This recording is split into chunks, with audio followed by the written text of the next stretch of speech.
Assalamu alaikum wa rahmatullahi wa barakatuh. Alhamdulillah, we are very happy to meet again on the Islamic Notes channel, where we together bring Islamic values to life through stories that are full of meaning and life lessons. Every story we present is not just entertainment, but also a reminder that in every test there is a hidden blessing. In every step, there is an opportunity to get closer to Allah. These stories teach us to remain patient, steadfast in goodness, and always be grateful for every provision of His. Don't forget to subscribe and activate the notification bell so you don't miss the stories full of wisdom that we present regularly. Support from all friends means a lot to us to continue presenting useful and inspiring Islamic content. Let's start the story. They come from two different worlds. One is a senior researcher from England, a Cambridge graduate, an atheist who does not believe in life after death. The other is a young scientist from China, an agnostic, who since childhood has only believed in logic and experiments. The two met in a major cross-country project, researching the Qur'an, a book that is said to be full of contradictions. But they never expected, in the middle of the research, just one verse, yes, just one verse, was enough to make them both stop, reflect, cry, and prostrate. This is the true story of two world researchers who surrendered to the light of guidance, not because of a debate, not because of a dream, but because of one verse, a verse that changed everything. Watch until the end, because maybe the verse that touched their hearts will also shake your heart today. Don't forget to click like, subscribe, and share with your friends, because guidance sometimes comes through a video like this. His name is Dr. Richard Coleman, an expert in linguistics and the history of sacred texts from England. His hair is starting to turn white, but his mind is sharp as a razor. For decades, he studied the Bible in Hebrew and ancient Greek. But one book he always considered unworthy of academic study, the Qur'an. "I thought it was just a dogmatic book, full of rules without meaning," he said in a scholarly interview a few years ago. On the other side of the world, in the Chinese city of Hangzhou, a young scientist named Dr. Wian was making a name for himself. He was an expert in particle physics and quantum communication. Since childhood, he had been accustomed to asking, "Where is the evidence? What is the logic?" In his mind, religion was just a human invention to calm the fear of death. But the academic world was full of surprises. An international research institute in Switzerland launched a cross-country project, cross-textual scientific analysis of ancient scriptures. One of its main focuses was the Qur'an. The project aimed to compare religious texts with modern scientific findings using a neutral and multidisciplinary approach. Richard and Wian were chosen for one reason: they had no religious affiliations that could affect their objectivity. They were paired together. When they first met, the atmosphere was awkward. It opened with a sarcastic joke. "I can't wait to prove that this text is just a desert creation," Richard said. Wian smiled politely. "We'll see." Science knows no emotions. They began to open page after page, reading verse after verse, analyzing the structure of classical Arabic, checking translations, looking for inconsistencies. But the more they read, the more they found something unusual. It wasn't just the content that amazed them, but also the structure of the language, the order of the verses, and the balance of the words. Everything seemed to be designed with mathematical precision. How could a 7th century human being have written such a complex text without the help of computers or statistical tools? Unknowingly, these two people from two continents, who were initially full of prejudice, began to grow curious. The project no longer felt cold and technical. Something was touching their deepest selves. They did not yet know that the verse that would change their lives was still waiting, but the time would come. The early days of the research project were filled with numbers, footnotes, and statistical data. Richard set up linguistic analysis methods, while Wian programmed semantic matching algorithms to detect scientific patterns in sacred texts, especially the Qur'an. They worked in a cold glass room on the outskirts of Zurich, accompanied by the sound of clacking keyboards, stacks of tafsir books, and classical Arabic dictionaries. But what amazed them was not the tafsir, it was the raw text itself. One afternoon, they read, and we created from water every living thing. Al-Anbiya 30. Wien was silent for a long time. Is this from the dot? He asked quietly. The seventh, Richard replied. This verse has been around for 14 centuries, but it is the essence of modern biology. All living things from single cells to humans are 70% water. The next day they found another verse, and between them there is a barrier that neither can pass. Ar-Rahman 19-20. Richard showed them a satellite graph of the halocline phenomenon, two seas meeting but not mixing because of differences in density. This verse fits perfectly, he said, a little incredulous, but Muhammad didn't have access to oceanographic data. Wien began to take more notes. Usually he only wrote down technical points, but now he added a new column on his laptop. Personal impressions.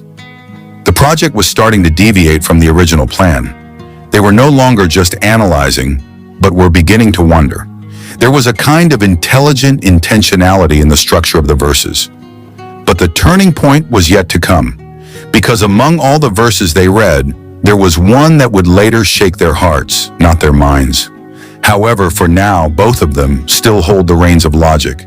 They are not yet aware that this project is not just research, but a gentle invitation from God that is knocking on the doors of their hearts. Slowly but surely, the project deepens. What started out as formal research has now turned into a kind of quest, although they do not yet dare to call it that. Every day, Richard and Wien find things that disturb their old beliefs. One by one, the verses of the Qur'an seem to challenge logic, but actually use logic itself. One cloudy morning, Richard opened a page on embryology. He read a verse that left him speechless for a few minutes. Then we made the sperm something attached. Then we made the attached thing a lump of flesh. Al-Mu'minun 14. He took a breath, then said, "This is very similar to the stages of embryonic development that were only discovered through modern microscopes in the 20th century. Even though this is from the 7th century, Wien nodded. A biological description like this should have been impossible for ordinary people at that time, especially without a laboratory. They continued reading verses about mountains as earth pegs, about the atmosphere as a protector, and about the creation of humans from clay. Some parts could be reasoned scientifically, others felt odd, but beautiful. But that day, as they were studying the verses in Surah Al-Mu'minun, Richard's eyes suddenly froze, staring at the screen. He read in a heavy voice, "Did you think that we created you in vain, and that you would not be returned to us?" Al-Mu'minun 115. The atmosphere suddenly became silent. There was no sound for several minutes. Wien stopped typing. He stared at Richard's face, which looked different, not because of scientific shock, but like someone whose deepest conscience was being touched. Richard leaned back. He closed his eyes. "I don't know why, but this sentence pierces," he whispered. Wien just nodded slowly. "Not just a verse. This is like a direct rebuke." They didn't talk much after that. The day ended early, but in their hearts, something had begun to crack. The verse, not about the sea, not about embryology, not about scientific facts, but about existence, about the meaning of life and the end of all human journeys. That verse made them silent for the first time, not because of academic confusion, but because their souls were broken. That night, Zurich was showered with light rain. The streets were wet, the city lights reflected off the asphalt like a cracked mirror. Dr. Richard Coleman sat alone in his living room, a cup of tea in his hand, but untouched. His laptop was still on, displaying the verse he had been unable to look away from. "Do you think that we created you in vain, and that to us you will not be returned?" Al-Mu'minun 115. He reread it, over and over again. Richard was not one to be easily affected by emotion. All his life he had believed in existential philosophy, that life has no inherent meaning. But this verse seemed to hit him from the deepest recesses he had covered up. Not just a statement, but a question, a direct question, as if God himself was asking, and he had no answer. Elsewhere, Wien couldn't sleep either. In front of his window he stood in thought. His hand clutched a translated Qur'an that he had secretly bought last week. He opened the page that Richard had marked earlier that day. The verse felt like more than just text. He felt like he was being watched, reprimanded, called. For the first time in his life, Wian felt empty. Not because of a lack of data, not because of a failed hypothesis, but because of one realization. He knew a lot about the world, but knew nothing about himself. And that verse, without further ado, exposed one question he had been avoiding. Why do I exist? What is all this for? Is this just a biological coincidence? The next morning, they met in the research room as usual, but the atmosphere was different. Richard opened the conversation without further ado. That verse chased me last night, he said softly. Wian smiled stiffly. I couldn't sleep either. The two of them exchanged glances. Neither dared to say the word God. Faith or religion were still too soon, too raw. But their hearts knew this was no longer about the Qur'an as a scientific text. This was about the Qur'an as a mirror of the soul, and they just realized this project has led them to something much bigger than they ever imagined. After the verse touched them, Richard and Wian's routine was no longer the same. The research continued on paper, but behind the scenes something had changed. Richard was no longer interested in breaking down the verses of the Qur'an. He began to read them slowly, not to criticize, but to understand. He printed out certain pages and kept them in a personal folder, not for a report, but for himself. At home, he turned off the television earlier than usual. He chose to sit alone, open the translated Qur'an, and read it silently, not as a researcher, but as a human being who was searching. Wian was the same. Every night he turned on the bedroom lights a little dimly, opened his small mushaf, and began to read the verses that had felt ordinary before. But now every sentence seemed to have a voice, a direction, a purpose. He read, "Indeed, in the creation of the heavens and the earth, and the alternation of night and day, there are signs for people of understanding." Ali Imran 190. Wian looked at the sky from the window of his apartment. For the first time, he didn't just see the stars. He contemplated them. He had always understood the rotation of the earth, the orbit of the earth, and gravity. But now he began to ask, who made all this work so neatly? His scientific mind was undisturbed. But now there was a new space in his heart, a space that could not be filled by formulas, but was filled with an undefined wonder. A few days later, Richard closed his laptop early and looked at Wian. I feel like we're not studying the Holy Book. The Holy Book is studying us, he said half-jokingly. Wian chuckled, but he didn't deny it. The two of them, two scientists from two different continents, began to feel the same thing, that there was something in the Qur'an that could not be explained by logic, but also could not be rejected by the heart. And their nights since then have never been the same. There is anxiety, but also calm. There are questions, but also light. Guidance is slowly knocking. A few weeks into the Zurich project, Richard suggested continuing the research from London. The university where he taught had a rare collection of ancient tafsir manuscripts. Wian agreed. He also wanted to see firsthand how Quranic manuscripts were preserved and studied in the West. That afternoon, London was filled with a crisp, cool air. The sky was silvery blue, dotted with thin, brush-like clouds. The two of them were taking a leisurely walk through a park near the Thames after a day of work in the university library. On a park bench, they sat in silence for a few minutes, watching the water flow quietly. Then Richard spoke up. I used to believe that life was just a fleeting passage between two voids, but that verse, the one that asks if we were created in vain, has stuck with me. Wian looked at him. So have I. Everything I've learned about the universe has made me more convinced that this is no coincidence. They began to talk at length. Not about the verse, not about science, but about the emptiness that had been growing in their lives. Richard tells how, despite his respect in the academic world, there was an empty space he could never fill, an emptiness that could not be filled with degrees, publications, or honors.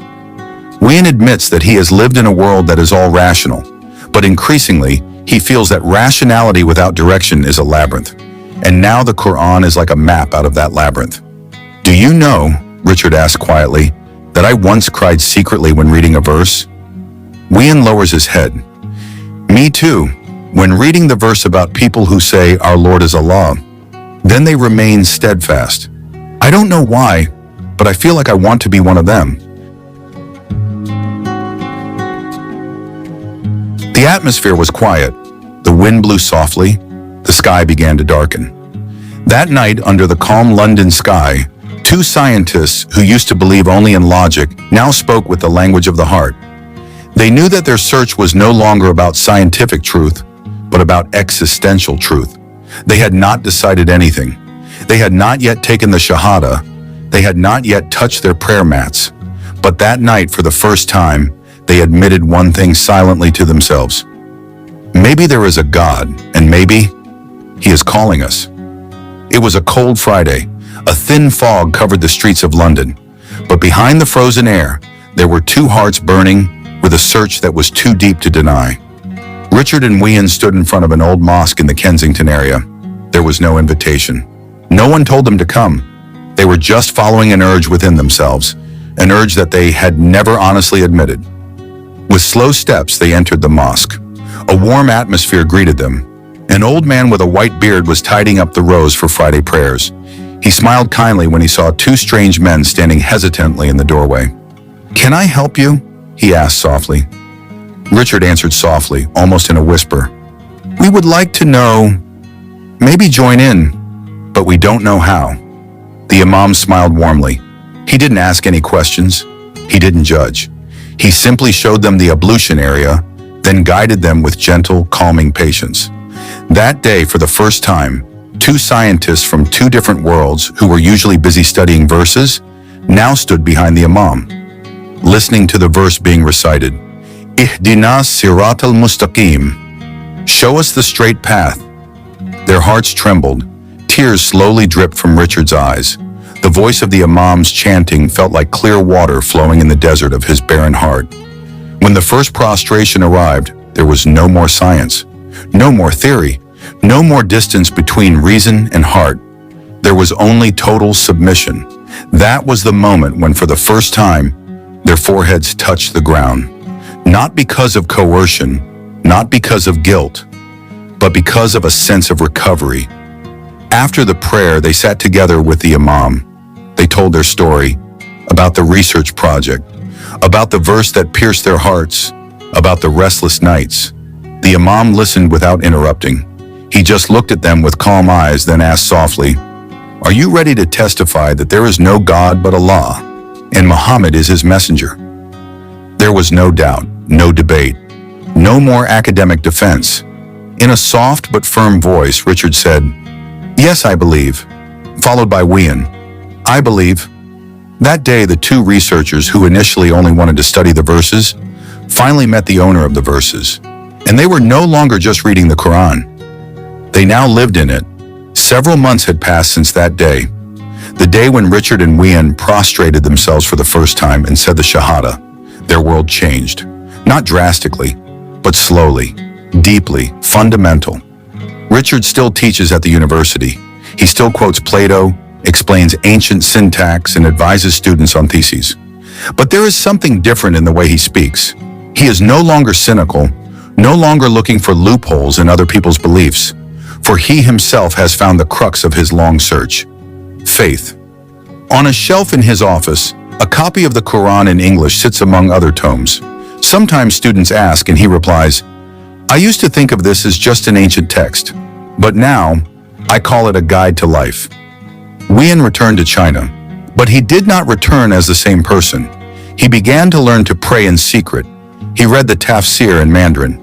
Gradually, he became part of a growing minority Muslim community, though he did so with caution. At international conferences, when he spoke about science, he would sometimes slip in an unusual quote, "In the creation of the heavens and the earth are signs for men of understanding." The audience fell silent, but Wian just smiled. For him, faith is not the opposite of science. Faith is the light that guides science so that it does not go astray. Now, the two of them are often invited to interfaith in science seminars. Not a few come because they are curious. How can two scientists from two cultures, two disciplines, embrace Islam just because of one verse. And they always answer the same thing. We did not come to the Qur'an to find religion. We came only to analyze. But it turns out, we are the ones being analyzed by those verses. And yes, just one verse is enough to change everything. Because guidance sometimes does not come through the sound of the call to prayer, not always through dreams or disasters,